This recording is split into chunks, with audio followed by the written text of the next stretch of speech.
Hey, how you doing? This is John. Welcome to John's Long Box. Today we're looking at the official handbook of the Marvel Universe, N&P, from Namorita to Pyro. This is issue number 8.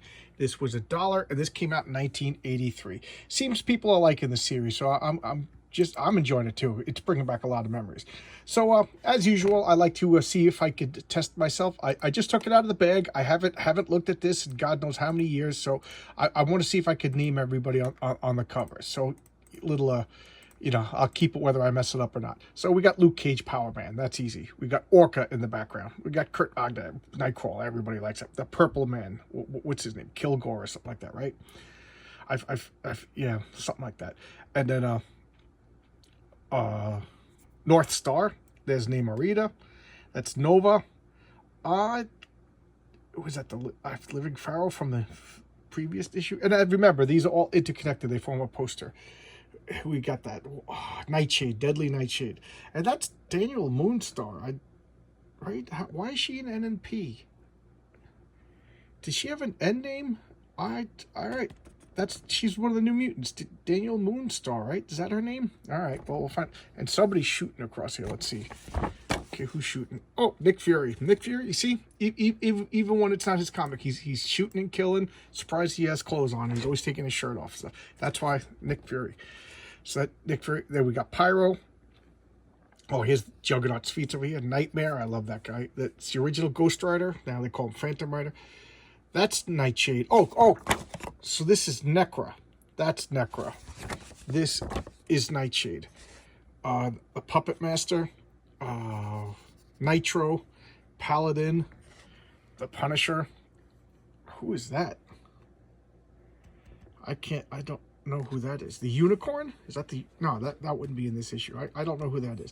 That's Nikki, Puck, and then who we got down there. That's... I can't tell. That looks like Killer Shrike back down there. Professor Xavier. Professor X, look how tiny he is. Nomad, Plant Man. And who... Oh, this is Mr. Fantastic's arm stretching from another issue. Okay. So let's Ellen Weiss, I'm not too familiar with. Okay. Ruby Nebres, I'm not too familiar with. But the rest of these names are all just classic artists. And there we go. There's Namorita. What was her first appearance? Submariner 50. So, okay, so I speculated that she was one of the original, but that Namora and Namor are originals. And she was made up in the Silver Age. Cute little niece of or cousin, I forget what she is. Namor mother. Namor first cousin. Okay, there you go. Just typical. Once you have a super... I kind of don't like when they just have like infinite... It diminished, to me, that diminishes the original hero. You know, you got Spider-Man, you got Spider-Girl, you get... Like I said, I'll accept the female... Like, if you start out as the female, I'll accept the male version. If you accept the male, I'll accept the... But then, you know, boy, girl, it just... I don't know. I don't... I'm just tired of that. I think it diminishes. We got Necra Sinclair.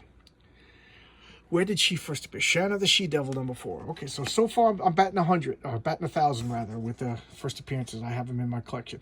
She's like she's like an albino, and she's what, like good with potions, stuff like that. I forget. Yeah. And then we got Nick Fury. There we go. Looks exactly like Samuel L. Jackson, right? Everybody does not look exactly like Samuel L. Jackson.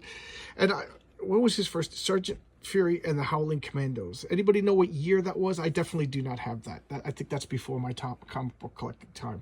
And that's a big hole in my comic book collecting, is I do not have any issues of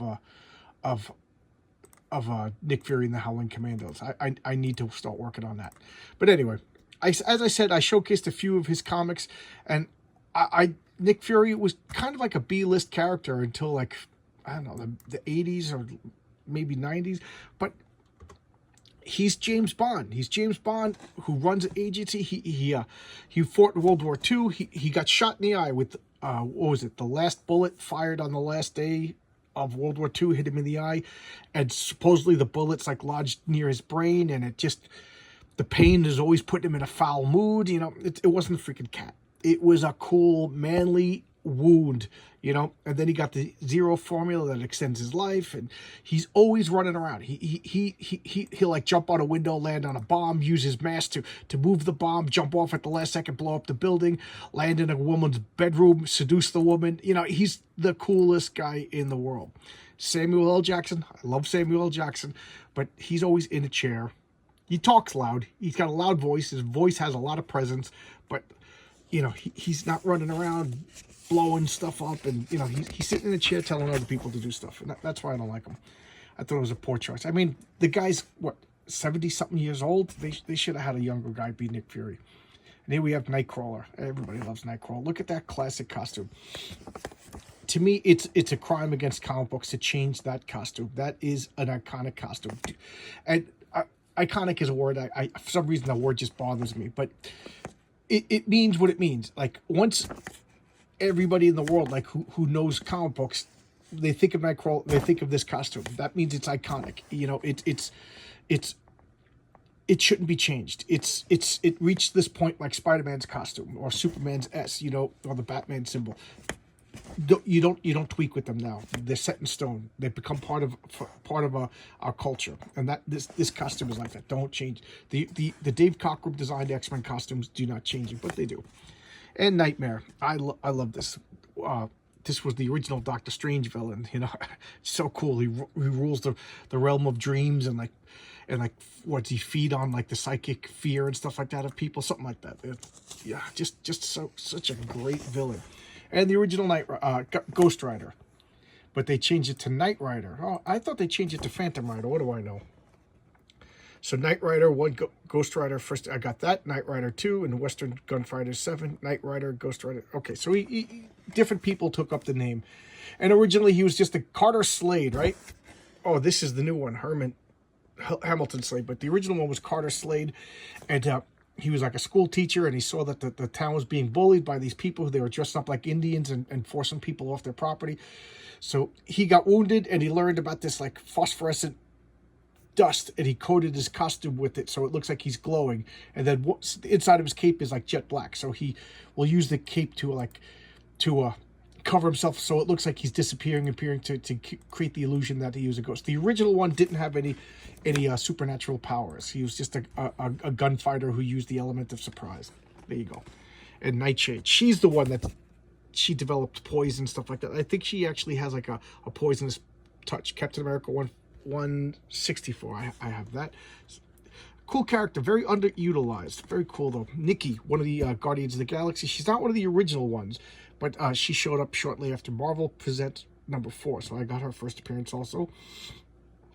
Her people were like genetically modified to survive the extreme condition on Mercury. We all know that Mercury is hot. The side that's facing the sun is super hot, and then the side that is not facing the sun is super cold. Why? Because Mercury doesn't have any atmosphere.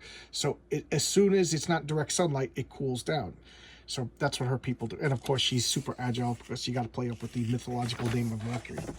And Nitro, the man who killed Captain Marvel. So he has the cool power to explode and then reform. So he's just like a walking human bomb. He just boom. And Captain Marvel 34, so I got his first appearance. And supposedly Captain Marvel died from cancer that he contracted while fighting Nitro. So yes, he ended up killing a major superhero who, as far, he probably will stay dead because Marvel has invested so much in Carol Danvers. Here we have Nomad, Jack Monroe. So he, I have his first appearance. He was originally Captain America, took this name, and then Jack Monroe took the name. And I think Jack Monroe is now the U.S. agent. Yeah, I guess. But Captain America got like disillusioned and became Nomad. You know, he does it every once in a while. He kind of quits. You know, what do you want me to say? Kind of generic. You know, he looks like he should be on one of those ads for like, brush your teeth, do your homework. Generic superhero. Anyway, we have North Star. Just so cool. And look at John Byrne created him, and look at how John Byrne is drawing him now. Just a built tough guy. I kind of like the idea of him being like a slimmer speedster, but look at that. He's built like a wrestler right there. Jean-Paul Boublil, I don't know. I'm trying to pretend I could speak for it. I got his first appearance. That was one of my favorite comics for a long time. Super speed. He's got super speed, super agility. He could fly.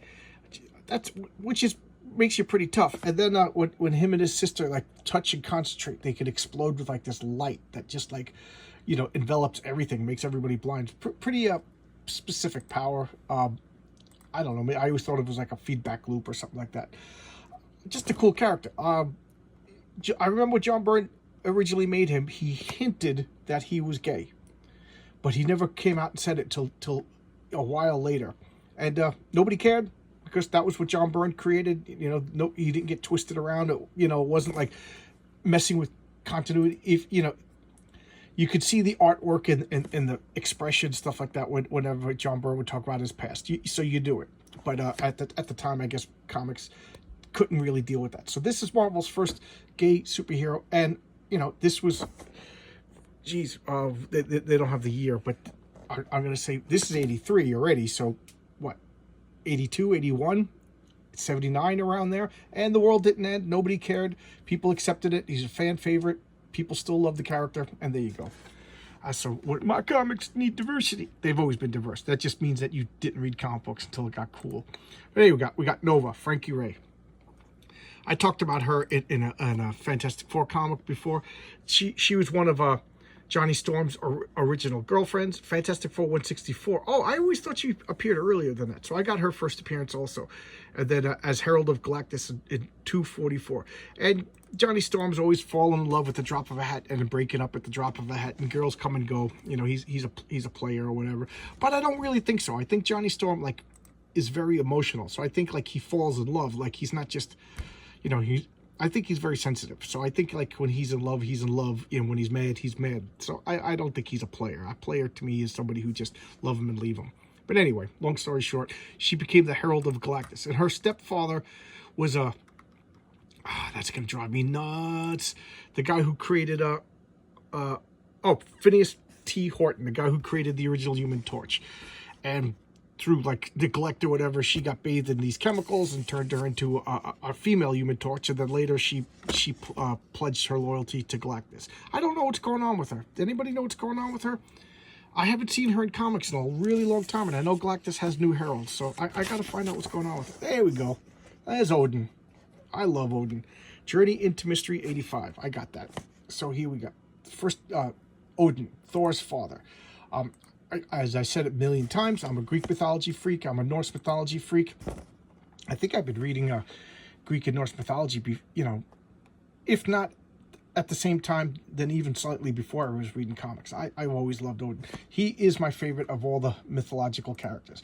I used to like Zeus a lot, but I don't know. Something about Odin just seems like a little bit more mysterious and a little bit more a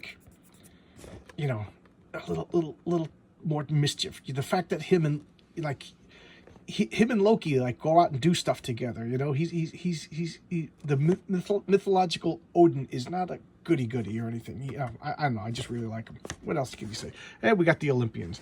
We got Zeus, Hera, Pluto, Neptune, Ares, Apollo, Artemis, Athena, Hephaestus, Vesta, Hermes, Venus, Dionysus, Hippolyta, and Hercules. I don't like the way they're portrayed here.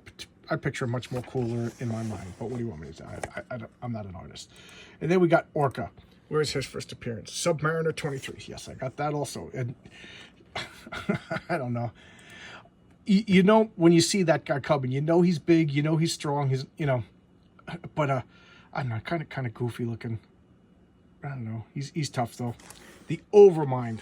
I don't know why. I've always liked this lame villain. Fantastic Four 111. I got a copy of that too. Grom, former gladiator, unknown to the general, champion of champions, planet Eternus, now non-existent, somewhere in the Andromeda galaxy. Just lame. He's the one that took over the Earth in the Squadron Supreme. He's super powerful, super strong, and he's got vast mental powers. I don't know, just kind of goofy. I just love the name, the Overmind. And speaking of goofy, the Owl. I said that Daredevil had some lame villains. Daredevil number 3. Yes, I have that. Just a lame villain. He could fly, but not too high. He could glide. I actually thought they made a pretty good job of making him into the Daredevil series. He was Owlsley, the accountant. Can you imagine if they had that in the TV show? And the Paladin. I like him despite the fact that I can't stand him. Daredevil 150. I got him. Just a bad costume. I don't know. To me, a Paladin is you know, the Paladins of Charlemagne, and then the Dungeons Dragons Paladin. The Paladin, he should be more of like a knight, a good guy stuff instead of a mercenary with a gun. I don't know. I think that name is wasted. And that is a cool costume, the Peregrine. Oh, because that's one of the people I couldn't figure out on the cover, the Peregrine. I love that costume. How cool is that? I don't know. I always say that simple and elegant, and that is simple and elegant. And it shows that he's got a bird theme. Peregrine is a cool name. Contest of Champions 1, yes. So he's a French superhero. Oh, I love that. Plant Man, goofy. It works though. It's goofy. Strange Tales 113. Yes, I have a copy of that. Would he fight the Human Torch, right? Desdemona Smithers, his ex-wife. If that guy's divorced, who'd have figured? The Plunderer. This guy just looks like, you know, he should be smoking a Marlboro cigarette with Bounty paper towel. You know, Carnival Plunder. So this is Kazar's brother, Daredevil 12. Yes, I have his first appearance.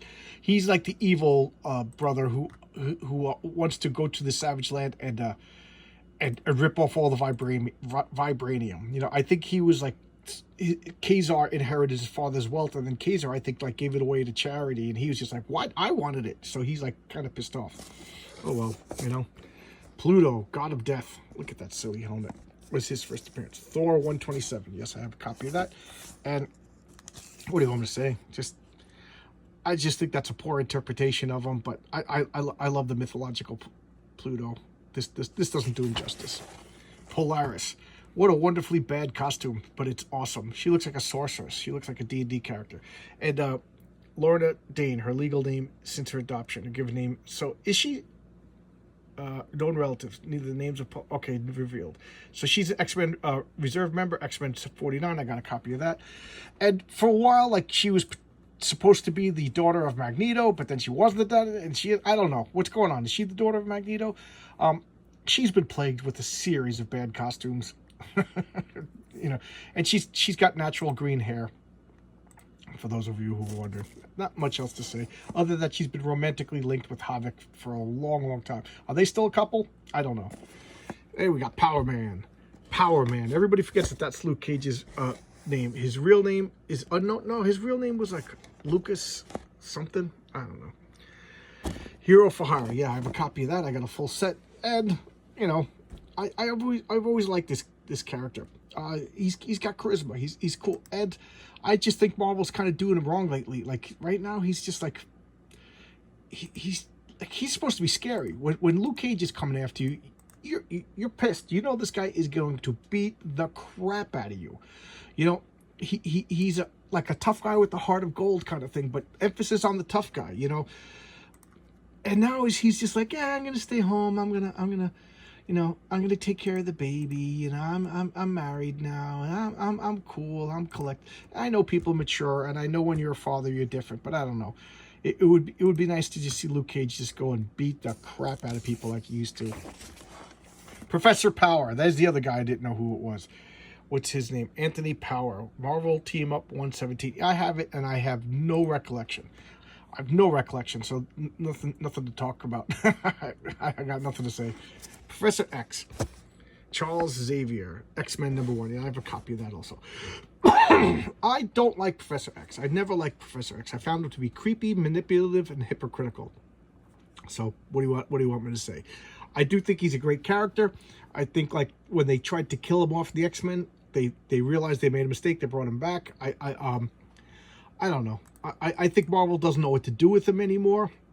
I think his power levels is way inconsistent. He's almost like godlike sometimes. It's I don't know. I don't like the character, but I recognize he's a great character, and I recognize he's a needed character. But I don't know.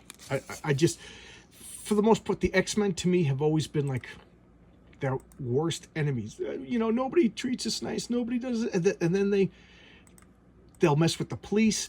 Magneto will get arrested, and they'll break into the world police and take away, because nobody could try an X-Men like us, but we just want to be treated like everybody else. And then even in the first issue, he was like 30 years old and like secretly lusting after a 16-year-old girl. I don't know. Xavier's just creepy. And the things I always thought things he did were creepy. Psyche. Okay. I forgot that was her name for a little while. Okay, so that's why Daniel Moonstar is in this. She's one of the New Mutants. What does she have? The power to project like mental illusions and stuff like that. Pretty cool, but I don't think they knew what to do with her for a while. A lot of the New Mutants, you know, Sunspot powers were kind of like regular, and you could deal with them. Even Wolfsbane, it was nice physical power, but her power is like, I don't know. It's, to me, that's not like a superhero, or at least it's not a main character superhero. Like, she should be like a Cloak and Dagger. They to me, they're always like secondary superheroes who shouldn't have their own comic, you know, supporting characters. But what do I know? The Psycho Man. I love the Psycho Man. I love the Psycho Man. Look at that costume. Look at that costume. It's classic Jack Kirby. Just classic Jack Kirby. Just a great costume. Fear, doubt, hate. A great villain from the Microverse who comes, you know, expands himself. So he's from the same universe as the Micronauts. And what was his first appearance? Fantastic Four Annual number 5. Yes, I have a copy of that. And he just comes out and, you know, messes with, he's like a scientist. Just a great character. Speaking of characters that they just messed up, oh my God, did this guy, Marvel, I think Marvel, I think they did this guy so bad. I'm rambling because I'm so angry. But originally he was just a guy with dwarfism who trained and became like a great hand-to-hand fighter. Eugene Milton Judd, Alpha Flight number 1, got his first appearance. I even showcased it. But later on they said he was a demon possessed, and he was really like a 6 foot. Knock it off. He's this guy with dwarfism. He's got chronic illnesses, stuff like that, and he just trains to keep him in the best shape so he doesn't succumb to his physical ailments. Great concept. They messed it up. John Byrne, don't mess with John Byrne stuff. That's all I got to say. And they did, and they ruined it. The Punisher. Everybody loves Frank Castle. Look at elegant, iconic costume. He's up there. His costume should never be changed. I remember once I was dating a girl. She owned a comic book store, and she really opened my eyes about the Punisher. He is a serial killer. He's a serial killer who targets other criminals. You know, he's not to be glorified. He's not to be worshipped or idolized. He's kind of a bad guy, you know. But just because he doesn't kill good people doesn't mean he's not a killer. And she said to me that the best day in Frank Castle's life was the day his family got killed, because he wants to kill. He needs to kill. He has an urge to kill. He's like Dexter. He has the dark passenger.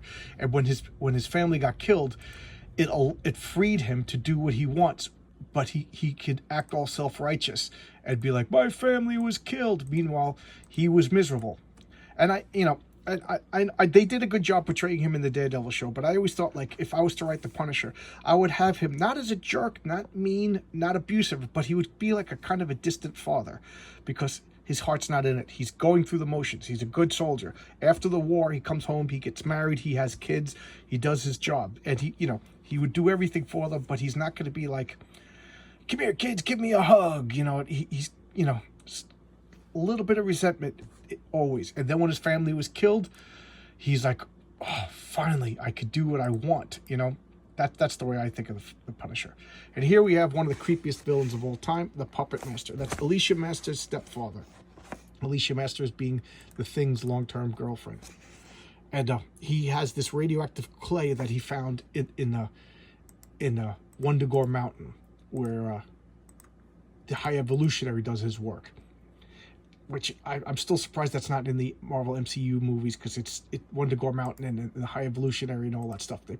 It's important in so many different stories. Like, it's tied to the Vision and Scarlet Witch and everything like that. But so he makes these radioactive clay puppets, and then through the puppets he could control you. Look at that face, just a creep. The Purple Man. Yeah, his name is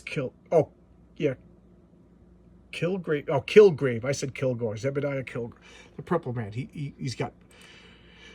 What, he fell into chemicals. Daredevil #4 got his first appearance, and then he has the power to mind control people. Just you can only be a villain if you got mind control powers. You know, that is not a good guy power. Pyro, look at that cool costume. That is an amazing power. His first appearance, X-Men 141. Did I showcase that? I think I did. But anyway, I always thought it was cool. He has the power to control fire, but not create fire. So he has like a flamethrower on his back where he shoots fire, then he can control it. Such a cool power. He's pyrokinetic. Aquiga, Kuans, Reptoids, Rajaks, Runians, Rigelians, Rocktites, Rumakli. Look, they got little underwear under his armpits. There you go. That's the official handbook of the Marvel Universe #8. All right, guys, thanks a lot for checking out my videos. I've been working a lot of overtime. It's just been crazy the past couple of days. I have a wake to go to right now, so I managed to sneak in a video. So I apologize for not making videos for a couple of days, but you know, life gets in the way, guys. I apologize. All right, I'll see you tomorrow with another video. All right, bye-bye.